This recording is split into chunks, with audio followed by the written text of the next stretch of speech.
طلع الوزير وقابلها وقال لها إن الملك والملكة طالبين يشوفوها فوراً.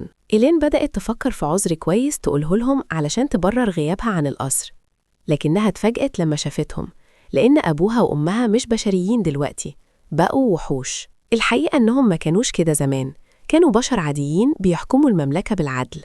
لكن من سنة لما راحوا رحلة في الغابة نزل عليهم ظلام غامض ولعنهم وحولهم لوحوش، ومحدش في المملكة يعرف كده غير إيلين والعمال اللي في القصر. من ساعتها وحياة الأميرة بقت صعبة جدا، لأن كل مسؤوليات الحكم وقعت على كتفها الصغيرة.